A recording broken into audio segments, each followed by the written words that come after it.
Bonjour.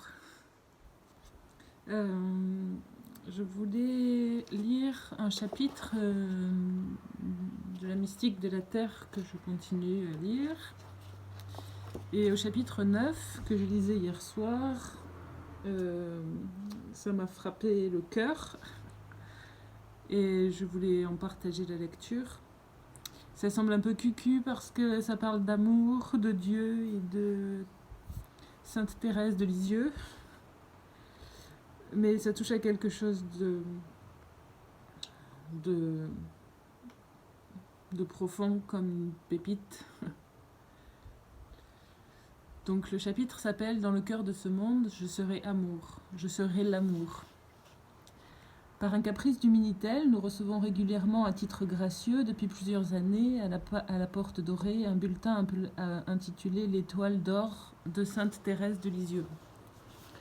Un jour, je l'ai posté avec la mention refusée, mais le lendemain, le sourire de la petite Thérèse m'accueillait, sans rancune, sur le paillasson.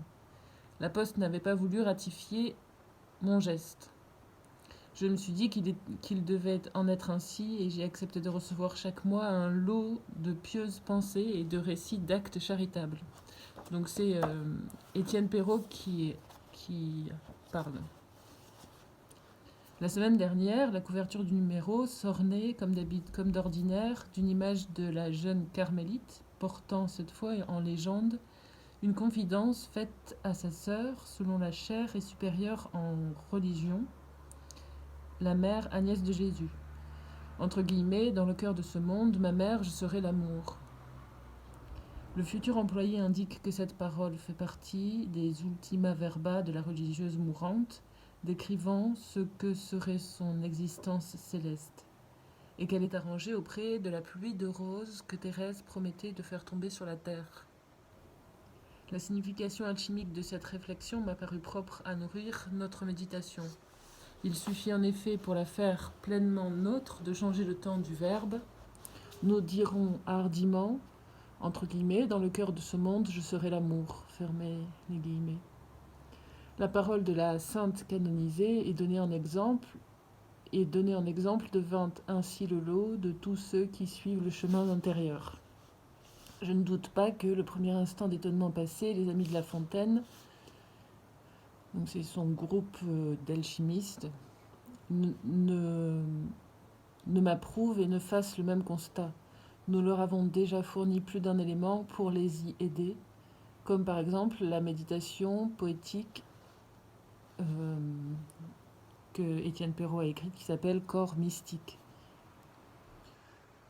Reprenons notre démonstration. Elle nous replacera dans un paysage familier, mais notre destin constant n'est-il pas de nous y ramener et de nous inciter à refaire toujours le chemin nous menant au centre de nous pour nous y établir. Ce centre est le cœur du monde, comme il est le cœur de l'homme. C'est le ciel intérieur. Le regard de la Sainte Thérèse, aiguisé par la souffrance vécue dans l'amour, savait que le ciel où la conduirait la mort physique était la révélation plénière du centre d'elle-même, résidence du Dieu auquel elle s'était donnée pour épouse. C'est ce qu'elle entendait par le cœur de ce monde. Nous avons appris, quant à nous, à le reconnaître comme la source de nos inspirations, le principe de nos pensées, de nos désirs, l'œil qui s'y est ouvert et que les traditions appellent l'œil du cœur, nous permet de lire la signification des événements qui nous échoient et d'adopter par rapport à eux l'attitude juste, de manière que la divinité au-dedans de nous fasse écho à la divinité au dehors. Même si pour vivre pleinement l'incarnation, nous subissons dans notre humanité les contre-coups des phénomènes qui nous atteignent, il est en nous une zone préservée, si au-delà du temps et de l'espace. Elle peut s'occulter, mais sa réalité demeure intangible. C'est notre pierre immuable, centre et axe de notre microcosme, aussi bien que du macrocosme, du grand univers. Jung utilise une belle image pour illustrer cette situation à la fois double et une de l'individu. Selon lui, dit-il, est comme un paysage Celui-ci, dit-il, est comme un paysage de montagne. Dans les hauteurs, le soleil brille, tandis que l'orage gronde dans la vallée. L'individu éveillé, dit-il, est à la fois les hauteurs et la vallée. Nous sommes donc, comme Thérèse, dans le cœur du monde, de ce monde. C'est que nous aussi, nous avons à réaliser les noces intérieures et retrouver et reposer dans le cœur de Dieu. Là, nous participons de la nature du centre. Celui-ci rassemble en lui tous les contraires. Il est l'amour qui apaise et éteint tous les conflits. Adhérant à lui, nous devenons lui. Nous pouvons dire « je suis l'amour ». L'amour est propre, j'ai l'impression de prêcher. Silencieux, l'amour est repos, silencieux, paix et immobilité. En même temps, il propage secrètement son influence. Il rayonne jour et nuit. Sa tranquillité est ainsi principe d'une activité incessante. C'est l'action non agissante du faiseur de pluie. Quelle est l'action de l'être réalisé ? Demande Jung dans Mysterium Conjunctionis. Et il répond, il ne fait rien. C'est que son activité se borne à effacer les mouvements de son ego et à se laisser traverser et animer par ce qui le traverse et à quoi il s'est rendu totalement réceptif. L'être centré est devenu un avec le centre et de la sorte présent à la création tout entière par son adhésion au principe créateur. C'est en cela qu'il peut se déclarer associé à la création du monde et même s'écrier avec Eckhart, non sans paradoxe, entre guillemets, « En moi, Dieu crée le monde ». L'unité réalisée en lui se diffuse et procure aux êtres les influences qui leur permettent d'accomplir leur propre loi.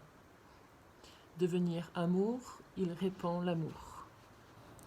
Et je vais juste vous lire le corps mystique, parce qu'évidemment ça percute ma façon d'assembler les choses. Donc c'est un poème qu'Étienne Perrault a écrit. Descendant au fond de moi-même, j'ai vu s'ouvrir un espace immense. J'y ai plongé le regard de mon cœur. Tout n'était qu'obscurité, silence et vide. Était-ce là le but de mon voyage ? Était-ce là le siège de la puissance irrésistible dont la voix m'avait attirée, me contraignant à me rendre à l'appel du gouffre ? Était-ce là la source de toute lumière ? Je ne trouve qu'absence totale de repères, de formes et de sentiments. Oserais-je penser qu'en elle gît le principe de toute présence, de toute plénitude, de tout savoir, dans cette vacuité qui m'isole des êtres et du monde ? Comment accepterais-je de reconnaître et d'embrasser l'amour d'où émanent tous les amours ? Ce qui m'a saisi et changé en lui-même est en vérité tout le contraire de ce qui m'avait fait me mettre en route. En es-tu certain toutefois ? Et tes hésitations anciennes ne traduisent-elles pas la crainte d'avoir à quitter tout le domaine connu pour plonger dans un mystère plus profond où s'aboutiraient toutes tes clartés ? Oui, il en est bien ainsi.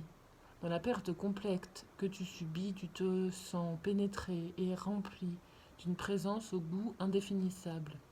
Présence ou absence, lumière ou ténèbres, néant ou plénitude. L'un et l'autre sans doute combinaison intime des inconciliables, noces de l'enfer et du ciel. Si mon esprit défaille pour en cerner et en définir l'issue, mon goût y plonge sans repos, au-delà de toutes les attentes, quiétude, fin de questionnement, fin des interrogations. Réponse en forme de silence nocturne. Sommeil d'amour qui place l'être dans la vigilance la plus aiguë et le dispose à se rendre à toutes les invites. Science savoureuse au visage d'ignorance, dilatation de mon âme et de mon corps qui les élargit à la dimension de l'univers. Rassemblement de toutes mes forces en un point imperceptible qui bientôt s'efface pour n'être plus que rien du tout. Mon être entier s'épanouit en un sourire, qui est celui de l'infini apparaissant à la fenêtre d'une créature pour saluer la multiplicité des faces dans lesquelles il se manifeste dehors. Certitude obscure, sentiment sans aucune attache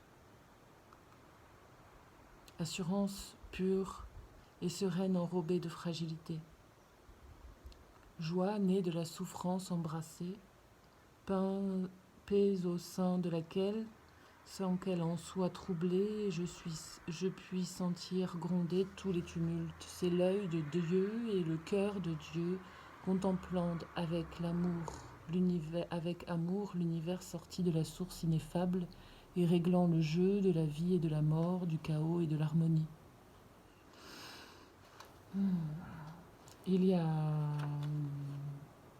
Du coup, ça me fait revenir sur ce que disait Sainte Thérèse de Lisieux au sujet de la pluie de roses qu'elle promettait de faire tomber sur Terre. Et un jour de printemps, à la Sainte-Baume, il y avait toutes...